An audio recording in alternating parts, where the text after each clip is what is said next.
Moja kati ya changamoto kubwa ambazo tunakabiliwa nazo vijana na mimi nikiwa miongoni mwa vijana ni kwamba tunashindwa kuzibadilisha zile changamoto kuwa fursa.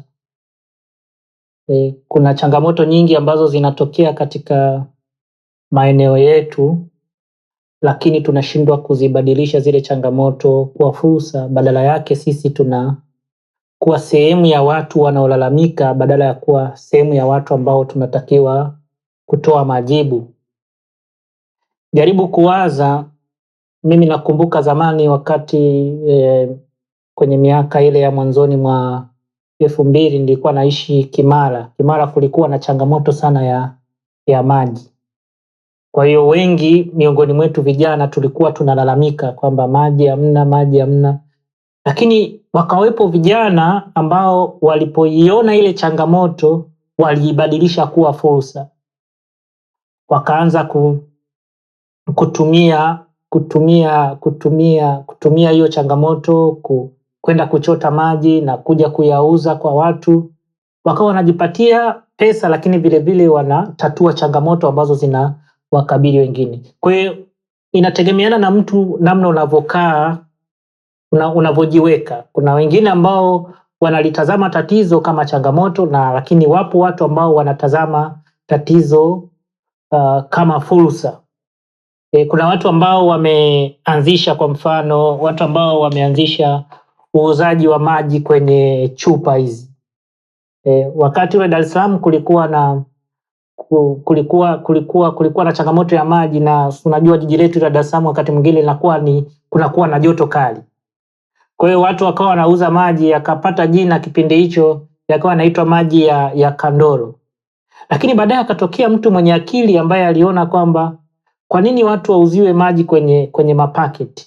Lakini akatokea mtu mwenye akili akaibadilisha ile changamoto ya watu kuhisi kiu, akatengeneza maji kwenye chupa, akawa anayauza maji kwenye chupa.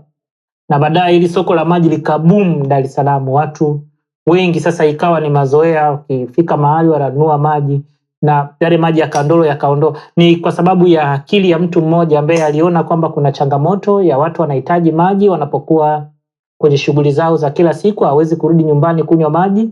Kwa hiyo akabuni maji, akatengeneza maji kwenye chupa na akawa anayauza kwa bei ambayo ni rafiki. Sasa hao ni watu ambao wana akili, ambao hawaishii kulalamika kama mimi ninavyolalamika kwamba tumesaulika, serikali imetuacha, au serikali haituwezeshi, serikali ifanye hivi na vile. Lakini kuna mtu ambaye anaumiza kichwa kwamba hii changamoto ninayokabiliana nayo sasa hivi nawezaje kuibadilisha kuwa fursa. Unapotazama labda mahali kwamba watu wana changamoto ya kusafirisha mizigo, wewe unawezaje kubadilisha ile changamoto kuwa fursa?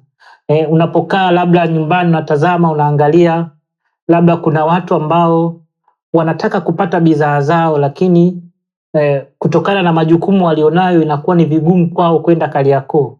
Lakini anapatikana mtu ambaye anaweza kufanya delivery. Anapatikana mtu ambaye anaweza akabuni mbinu ya kuwatolea watu bidhaa kutoka kule Kariakoo na kuwapelekea katika maeneo yao, na yeye anapata commission kutokana na ile shughuli ambayo anaifanya. Kwa hiyo kijana, tusiishie tu kulalamika, lakini lazima tuumize vichwa vya namna gani ambavyo tutabadilisha vile vitu ambavyo vinaonekana ni shida kwa watu na kuvibadilisha kuwa fursa ambazo zinaweza zikatuingizia sisi kipato. Na kimsingi dunia ndivyo ambavyo inaenda. Mungu anapenda kuona kuna transaction inafanyika. Anapenda kuona kuna huduma inatolewa. Badala ya kulalamika, unachukua hatua kama Mungu mwenyewe alivyochukua hatua ya create value. Tengeneza kitu chochote kile cha value ambacho unaweza kumpa mwenzako. Inaweza kuwa ni product, inaweza kuwa ni service, inaweza kuwa ni kitu chochote kile ambacho unaweza kukifanya cha kumnufaisha mwenzako. Hakuna mtu yeyote ambaye atatokea tu akakupa pesa bure. Ni lazima kuwe na kitu cha thamani ambacho utabadilishana naye. Hata zamani watu walikuwa wanafanya barter trade. Mimi nakupa kuku, wewe unanipa gunia la mahindi. Manake mimi nina kuku ya kukupatia wewe na wewe una gunia la mahindi la kunipatia mimi. Kwa hiyo kuna fursa mbalimbali ambazo zipo ni lazima ujifunze. Kama kijana lazima tujifunze hizo fursa. Na fursa kwenye kilimo, basi tunajifunza hizo fursa. Si lazima ulime wewe, lakini kuna namna nyingi za kufanya kwenye hayo mazao mpaka kuwafikishia watumiaji wa mwisho. Tunasema hapo kuna mnyororo wa ugavi. Kwa hiyo lazima ujifunze zile hatua za mnyororo wa ugavi, namna gani ambavyo unaweza ukatengeneza value pale kwenye mnyororo wa ugavi na wewe ukajipatia pesa. Kuna mambo ya afya, jifunze kwenye mambo ya afya. Unaweza ukaibadilishaje hiyo fursa katika hilo eneo la afya na ukajipatia kipato. Kuna mambo katika entertainment, lazima ujifunze. Kuna vitu vingi ambavyo watu wanapenda wakiwa wamechoka wakae waangalie, wakiwa wamechoka wakae waenjoy.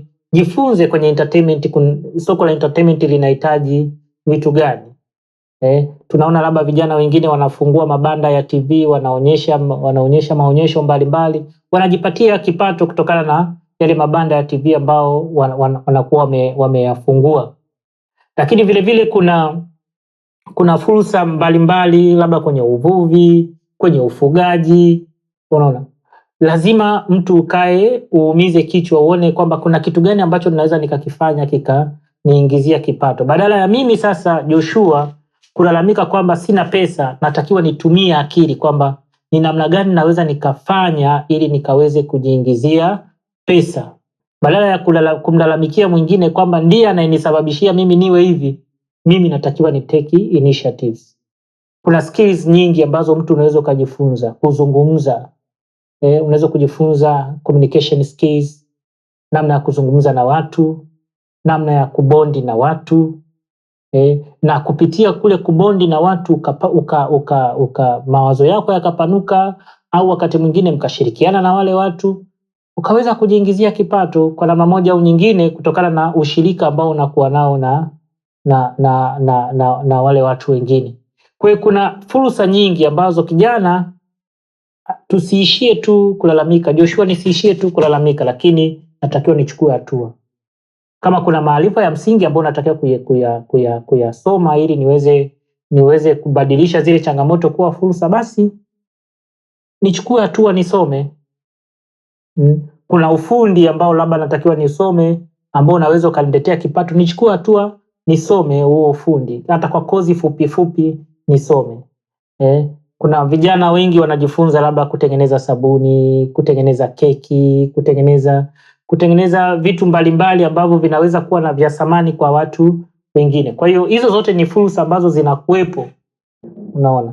Na ukifuatilia hata kwenye mitandao utagundua, ukifuatilia kwenye mitandao utaona kuna maandiko mengi ambayo yameandikwa kuhusiana na fursa. Unachimba kiundani kuhusiana na hizo fursa, na mwisho wa siku badala ya kulalamika, sasa wewe ndio unakuwa mtoa suluhisho, kwa sababu kimsingi sisi tunatakiwa kutoa suluhisho na sio kuishia kulalamika.